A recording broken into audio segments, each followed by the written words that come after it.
Ignition sequence starts. 6, 5, 4, 3, 2, 1, 0. Liftoff. We have a liftoff.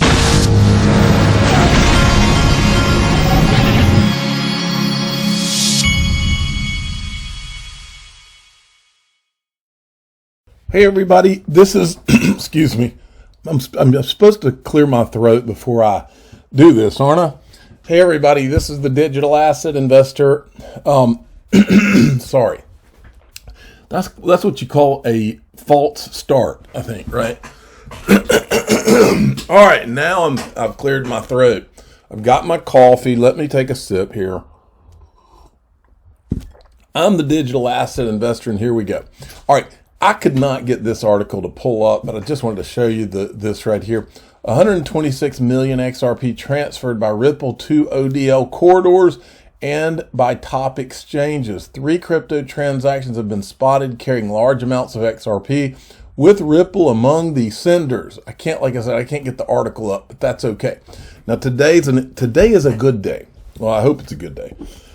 This is from John Deaton's law firm, Crypto Law. Breaking, Judge Netburn has published the dial-in for tomorrow's discovery hearing. That's today at 12 p.m. Eastern time. It's got all the call-in numbers here. Do not record and do not broadcast the hearing. That's prohibited. And so just listen. That's what we're wanting to do. I'll try my best to be in there listening myself. Now, yesterday, I didn't show you the Forbes article, but the section about XRP, the people in social media uncovering things. But this guy, Jamie Nix, has put it online in an audio format. And so I was going to play that for you. But first, I wanted to tell you this. If I were titling this article, it would be Social Media Doing the Investigative Journalism that the mainstream financial media no longer does. And I copied all of the people who I think ought to be ashamed of themselves because none of them are doing it. I won't name any names, but some of them I used to have faith in. I waited and waited and waited for them to do the right thing and start covering all of this, the SEC Ripple case and what's going on with Ethereum, free pass and all that. And they just decided not to do it. And so for that reason, sorry, the phone was ringing. For that reason, shame on all of you. You know who you are. Okay, now, here we go. This is the article that Forbes wrote about the crypto uprising by social media. Listen. Meanwhile, a network calling themselves the XRP Army marched into battle, led by dozens of influencers who hold XRP along with other cryptocurrencies, have no particular allegiance to Ripple, and collectively have over 1 million followers on YouTube and Twitter. They rush to post and comment on every new filing on the case docket while monitoring the actions and statements of the U.S. Congress and the Biden administration and debating what it all means. They are spread across the U.S., Europe, Asia, and Australia, feeding and consuming a 24-hour news cycle. Some operate like wire agencies, reporting legal and market facts in detail, while others infuse lively opinion, give legal analysis of the case, analyze new XRP ledger projects, or feature one-on-one interviews with key figures in the industry and the U.S. government. Moreover, the community has the attention of Magistrate Judge Sarah Netburn, who has opened thousands of phone lines for the public to hear each of the procedural hearings in the case, and the lines fill up in minutes after opening. At a pivotal hearing when she ordered Hinman be deposed, Netburn said it was because I find that this case is unique, the amount in controversy is substantial, and the public's interest is significant. The XRP Army has recently started unearthing video evidence of regulatory misconduct that strikes at both the SEC's case and its public credibility, over and above what Ripple has presented in court. One video shows Hinman making it clear his 2018 speech was indeed intended to guide the markets and reflected our thinking at the SEC, contradicting both an affidavit and his deposition. More recently, several embarrassing videos of then SEC Commissioner Robert Jackson have... I think I will gladly accept some credit there. Robert Jackson, my favorite guy from the SEC ever. ...showing him energetically asserting that not only that Hinman's speech was market guidance, but that all such guidance was intended by then Chairman Jay Clayton as regulatory clarity in place of slow-moving formal rulemaking. In another, Jackson insists that Clayton viewed all ecos as securities, throwing more scrutiny on Hinman's speech and the SEC's inaction with Ethereum's eco. Another video of 2019 conference shows Hinman, then deputy at the SEC, Amy Starr, and Coinbase counsel Dorothy DeWitt indicating that the exchange and the SEC have a framework on whether to list certain tokens or not based on their status as unregistered securities. It so happens that Coinbase listed XRP that same year. Taken together, the momentum of this crowdsourced activism hints at how excruciating a trial might be for the SEC and all the current and former. Oh yeah, it would be excruciating. We'd be watching. Now, I went and found another video, folks. This is from June 14th, the day Bill Hinman did his Ethereum speech at the Yahoo Finance All Summit, whatever they call it, that conference. This, and while you watch this, and you have to watch every second, while you watch this, ask yourself, does CNBC seem to think that this was Bill Hinman's personal opinion, or that the SEC just made a call? It was a big day for Bitcoin and Ether after the SEC said both cryptocurrencies are not securities. Warren, what this... Remember, folks, this is the preeminent financial news media for the United States and probably the world. This is it. This is what they're telling the world about the speech. Not me, not people in the XRP army or whatever you want to call them. This is from CNBC. This is the traditional financial news media outlet. And this is their interpretation of what Bill Hinman did. And it's important. They're telling all of the investors out there, this is what they're telling them. Sonny at the New York Stock Exchange for the details. Hey, Bob. Hello, Melissa. The SEC has been under mounting pressure to clarify if and under what circumstances cryptocurrencies and ICOs were securities and thus under the regulatory control of the SEC. Now, today, they went a long way toward providing clarity. Bill Hinman, the man in charge of developing the SEC's policy toward cryptocurrencies, said neither Bitcoin nor Ether were securities because they don't fit the definition of a security. An investment created if you are raising money from a centralized source for a project that people are investing in with the expectation of a profit. Now, regarding ICO...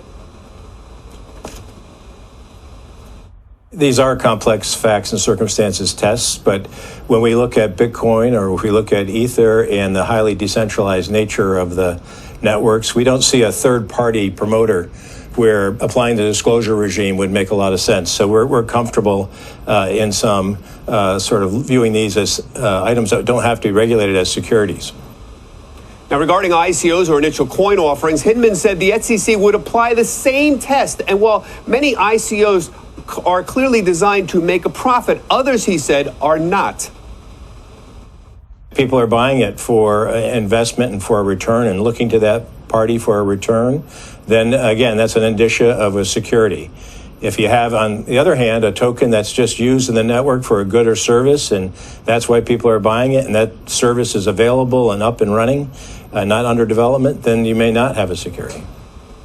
Now, in our interviews, Hinman specifically said that an ICO that was a simple membership, for example, in a golf club or a book club, was likely not a security. Finally, Hinman defended the SEC's strict application of the securities laws, saying many ICOs had misrepresented investment opportunities and that some were outright frauds. Melissa, we have had the head of the SEC on, the head of trading, and now the chief policymaker on Bitcoin. The SEC is clearly moving to clarify exactly what their positions are. A lot has happened in just the past couple of weeks. Bob, thank you. Bob Pisani at the New York Stock Exchange. Going back to, I don't know where you want to start because there's so many things. So Bob Pisani's, he's obviously pretty clear on what he believes.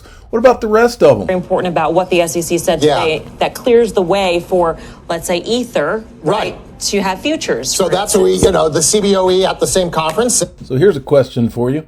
How does it clear the way for Ethereum to have futures if it was just some guy's personal opinion from the SEC and not the official opinion of the SEC? And one other question. These guys obviously think this clears the way for Ethereum futures. So, did the SEC contact CNBC and say, no, this is just Bill Hinman's personal opinion? No, they did not, folks. What you're watching is a big sham. today that this clears one of the hurdles for them to have futures on Ethereum. Think about it the other way. If you're an investment director at a pension fund or an endowment, over the last year thought about allocating to this space, and the first thing you say is, well, you know what if this thing is really an unregistered security? Well, I better not invest in it. Now that hurdle's gone. So now that hurdle's gone. Did the SEC call up CNBC and that Brian Kelly guy? Did they say, wait a minute, that hurdle's not gone? This was Bill Hinman's personal opinion. That hurdle's not gone. No, they did not. This is really big news. It's a green light for cryptocurrency. It's a green light for crypto assets as an asset class. There's some clarity. I mean, how many times have I stood up at the smart board this year and said, what's hurting Bitcoin? What's hurting Ether? Regulatory and clarity. We have clarity now. It's very clear when these are securities, when they're commodities. It's very clear now. That sounds like Gary Gensler. Now it's very clear. Okay, then they had on June 26, 2018, they had what they called Wall Street's crypto king Bart Smith on. This guy's Wall Street's, according to them, crypto king. And this is what he thought. I think an area of the marketplace that hasn't been touched upon as much is Secretary Hinman from the SEC 2 weeks ago when he talked about Ether no longer being a security and kind of stating why. It left out that, well, a lot of these other tokens don't meet those criteria. So are they going to be securities? So in other words, now he thinks that Ethereum is not a security and that can weigh on his decisions, but he's worried about the other ones. And if so, are they going to need to be on broker dealers? And so that's an interesting part of the market. And did they let Bart Smith know? He's the crypto king. I think that they would need to let him know that this was just Bill Hinman's opinion, but no, they did not. Now, yesterday I played you this video. This is a behind the scenes. This was at the Yahoo Finance conference where Bill Hinman gave Ethereum the free pass. This lady says this. I've always suspected that, let me put it this way. I'd always hoped that this is the direction we would go in terms of Ether and its category. There was so much uncertainty, but there's so much writing on what was said this morning that I think it's the right result. An opposite result would send, certainly that network, but also the ripple effect, no pun intended, throughout the rest. When I heard her say ripple effect, no pun intended, my gut was immediately screaming at me saying, you know what? I think a bunch of anti-Ripple people were behind the scenes there at that conference. And I just decided I'd look into who this is just to see how she felt about Ripple. Well, I found, here it is. There's something about the way she said ripple effect that made me want to find out who she was. Meet Professor Tanya M. Evans, chair of the Maker Foundation, backstage at the Bill Hinman Ethereum Free Pass speech. And I went and found one of her tweets right here. This is from May 8th of 2018. Bravo, Laura Shin. One of your best, most comprehensive episodes. Way to speak the truth to alleged power. Methinks the Ripple Emperor has no clothes. I think you and your guest are exceedingly fair but firm. Thank you for hard-hitting journalistic integrity. That's Laura Shin, who we've always known is a major Bitcoin maxi. And this is when she had these two guys that are Bitcoin maxis on to basically bash Ripple on her show. And Professor Tanya M. Evans loves that apparently. So those are the people that were at the Ethereum speech. It makes you wonder, it's almost as if a lot of these pro-Ethereum, anti-Ripple people knew that this speech was coming. There's no way for me to know that, but it's almost like they gathered there because they knew wouldn't you love to know who that Bill Hinman speech went to before he gave it? Who looked at it? Who knew about it? I'm real curious about that. Now, one of the biggest Bitcoin / Ethereum maximalists on the planet is Mike Novogratz. Look at what he tweeted on the day of Bill Hinman's speech. Fun to talk crypto at Nice Equity Leaders Summit. Thanks so-and-so. Nice day for the home team with the SEC move on Ethereum. Not the Bill Hinman personal opinion on Ethereum. The SEC move on Ethereum. So even Mike Novogratz saw this as official. Moving along. Now, remember, let's call this what it is. The secret video. It's the secret, top secret video that so far none of us are allowed to see. And I found another video that I don't know is top secret, but I can't find it, and I would like to find it, and I need your help on it. I'm going to show you that at the end of this. But this is the top secret. This is the video that Ripple asked Hinman about in the deposition. They asked him if he knew if there was a recording of this. Okay, so this was the Tech GC Summit, William Hinman. Okay, 1210. I'll show you. This was who was there. Conversation with William Hinman. It was on, what was the date here? October 26th, 2018. So it's after his Ethereum Free Pass speech. Here's the people that were there. One of them is Hillary Kivitz, partner at GC A16Z Crypto. The reason this is significant is because Bill Hinman recently, after he left the SEC, became a advisor to Andreessen Horowitz, the VC firm, which is A16Z, which also is one of the first investors in Ripple and Coinbase. And then the other guy on stage is Marvin Amori, General Counsel of Protocol Labs. This is the team at Tech GC. And I decided that I would reach out to them. Here's the two co-founders. This guy, Kieran Lingham, and Greg Rayton. Okay, these are the guys that are the founders of this Tech GC. So I found their Twitter handles and I asked them, hi, I'm looking for the video of the 2018 Tech GC National Summit. Can you direct me to it? I have not gotten an answer so far, but we're hoping that they'll answer. And if you look, here's some pictures that are posted. That's William Hinman. That's the guy that I told you was there, and that's the lady from Andreessen Horowitz, and they're sitting there with him.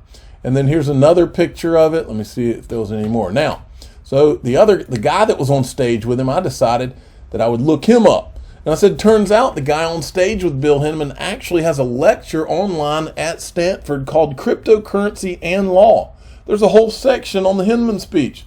And here it is, Cryptocurrency and Law. And if you can't see it, but the website is actually, this document's actually on Stanford's website.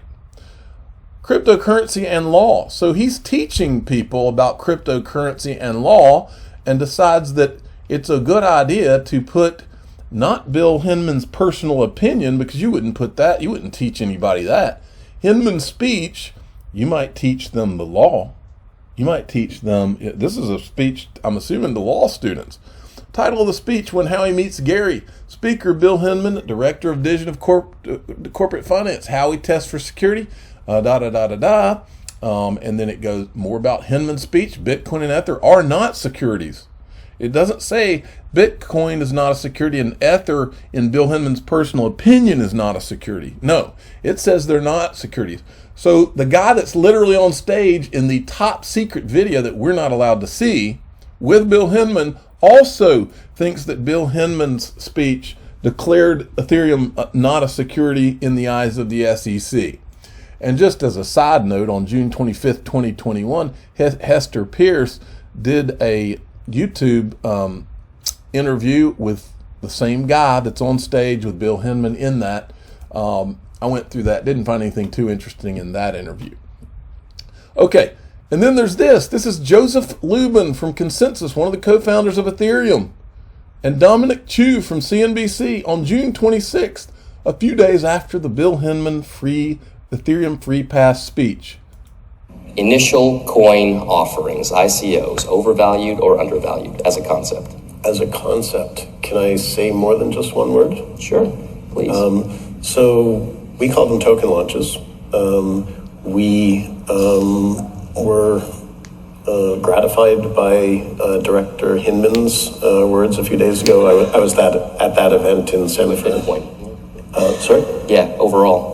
So a while ago, Chairman Clayton said something nice about Bitcoin, and then Director Hinman said something very nice about Ether. Yep. It's not a security. He also said a lot of things about these networked business models that are held together in terms of the business logic and incentivization mechanisms by tokens. And so essentially we build systems. We have something called Token Foundry that helps our own projects internally to launch those systems, third-party projects, and These tokens represent incentivized mechanism design. So mechanism design enables system designers to define a set of goals, set up some rules, and then rely on game theoretic selfishness of all the different actors pursue their own interests, and the system goals are achieved. And so if you do that all right and well, then it works out beautifully. Token launches, whether investor tokens or consumer utility tokens, is currently massively undervalued. It's going to dominate. Now, I teach my son when he plays baseball, my 9-year-old, I teach him when he plays baseball, listen, son, just because some of those kids are jerks after they beat your team doesn't mean you're going to do it, because you need to learn how to win gracefully just as you learn how to lose gracefully. We don't throw bats. We don't do things like this. Well, apparently, Joseph Lubin's parents did not teach him the same lesson. This is after he knows he's gotten an Ethereum free pass by the SEC, and now he thinks it's a good idea to come on and say this about Ripple. All right, speaking of, Ripple. Ripple? Overvalued or undervalued? Oh, I don't want to say anything mean about them. You don't have to. Massively overvalued. Okay, you heard it here, right? Okay. By the way, that they're here tomorrow, so if you're going to be around for that panel. So he knows exactly the golden ticket that he's just been handed by Bill Hinman. He knows, and the SEC. Make no mistake, he knows. And then he has the gall to try to stomp on Ripple after that. Man, I tell you what, if my kid acted any such way like that after beating a team in baseball, ooh, he'd have me to deal with. Apparently, Lubin's parents didn't teach him that way. Now, speaking of Lubin, there's another speech this is another top secret video so far, unless somebody can show it to me. I haven't been able to find it, okay? I find it very interesting because what he did was on July the 10th, and so it was pretty soon after the speech, he goes to Hong Kong, okay? And he does a fireside chat in Hong Kong, okay? I'm very interested in what he said in Hong Kong, China, okay? Here he is on stage. We've got the pictures, okay? This is a Chinese, I think this is a doctor, and this is a Chinese venture capitalist. I don't know what Kinetic Capital is. It may not be Chinese. It may be in the U.S. I don't know. But I'm very interested in the video of this because I would love to hear what they say on this. There may be nothing here. The video may be somewhere easily found. I don't know. But as of right now, I can't find it. And usually I can find a speech once I know a date, what it was called, and things like that. But this one, I can't seem to find. So if anybody out there is able to help me, I even have a website that you can go to. The link's here. This is the Consensus actually put up a blog post on this conference that they did. It's called the Rise Conference in Hong Kong. And maybe it'll turn up today. In the meantime, we're calling it top secret. Now, Jeremy Hogan put this out. This is a valid motion, meaning that this is an issue that needs to be addressed by the court, but I can't understand why we have a barrage of motions like this at the last hour. After a 3-year investigation, the SEC really never had any idea that certain meetings were recorded. SEC files a motion to compel Ripple to produce video, audio recordings of Ripple staff meetings, claims to have learned about from a key former Ripple employee from a deposition taken earlier this month. We shall see. Then CoinDesk put this out today. The SEC is signaling it may be gearing up for a busy fall season. Could be. We'll see. Now, Mr. B XRP makes a very good point here, and I think he might be over the target. I believe the SEC can't afford to lose the case with Ripple because any future digital asset companies that are accused of the same will use the defense Ripple has already, including all the video evidence. I will double down on this thing. This thing will settle. They picked the wrong fight. I do agree that the SEC picked the wrong fight. If they had not given Ethereum the free pass that they know they gave them, then this would not have turned out the way it has. But here's how I think Mr. B is right. Put yourself in Gary Gensler's shoes. This guy has been working his whole life to be one of these government officials that goes down in history as having some significant part of the history, I think, of crypto. I think that's why he was put there. I believe that all he wants out of this is to get, the official father of the Digital Asset Investor channel is calling. I will call him back in a second. I believe that Gary Gensler, what he wants on his wall and what would be a victory for him, he wants to be able to, and I think he could easily get it, and Ripple still come out of this smelling like a rose. I think he wants to be able to hold this up and say, we got the largest fund in the history of the world in this Ripple case, and that's why it was a victory for us. And I believe he wants that number.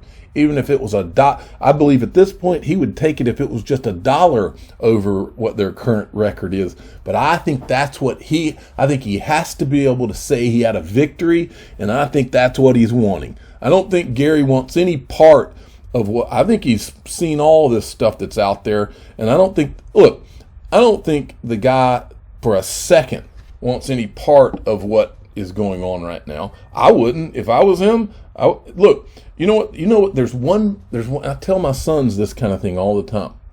If you have the truth on your side, you don't have any worries. You can go through all kinds of bad things in life. But if you're telling the truth, that it's usually a pretty freaking big winner to have in your corner. These guys, what's going on in this case, what Forbes called the XRP army, the reason that it's like a dog with a bone is because we know it was for two reasons. We know that we're telling the truth and that all of this is the truth. We're showing their own words. We know we smelled the BS, and you know what the other reason that the XRP army is a dog with a bone right now is because the traditional financial media a long time ago decided that they're going to carry a narrative for whoever is paying them instead of doing their freaking job that was taught to them or used to be taught to them in journalism school, which is to be an investigative journalist and freaking do your job and go find out what we're finding out, which you people ought to be ashamed of yourself. How do you look at your children? This is the United States of America. How can you have a democracy if you have a media that is not holding anybody accountable? You can't. The answer is you can't. These people, it is sick what's going on. And these people in traditional finance have not, CNBC, I'll name them CNBC, CNN, Fox Business, all of them. You haven't done shit. You haven't even brought up any of this. None of it. You ought to be ashamed. Your children should be ashamed of who they have as parents, because you got to look in the mirror at night and you know that you're not telling your audience the truth. You're not. My sons know exactly who I am. I've raised them. I can look them in the eye and look, when this thing's all over, I fought the good fight and I did the honest thing. And can they do that? No, none of them. Any of you that are hearing my voice, wake up call, folks. Do your freaking job. Look, have just a tiny, tiny bit of integrity. Tiny, little, itsy bitsy. People like you people are the reason I literally fear for my children's future, because I know for 100% fact now that my children do not live in a world of truth. They don't. If they did, I wouldn't be having to do this. They're living under a freaking lie. It's a lie. There's no other way to say it. Enough on that, but shame on you people. Shame on you, and you all know who you are. I'll name your names too. Jim Cramer's never brought this up. Andrew Ross Sorkin has never brought any of this up. Maria Bartiromo never brought any of this up. Even Julia Chatterley has never brought this up. And I thought that she was different. Shameful. Shameful. Hey, iTrustCapital announcing iTrust Live. Ask questions and get answers. Get a chance to come on stage. Learn what's coming next. Submit your questions now. And I apologize for my little rant there, but every single one of them deserved it, because what is being done is a travesty. This is a sham, and everybody knows it. I'm the digital asset investor. I'm not an investment advisor. This is for entertainment purposes only. Please subscribe. Hit the like button and tell those people they ought to be ashamed of themselves, because they should.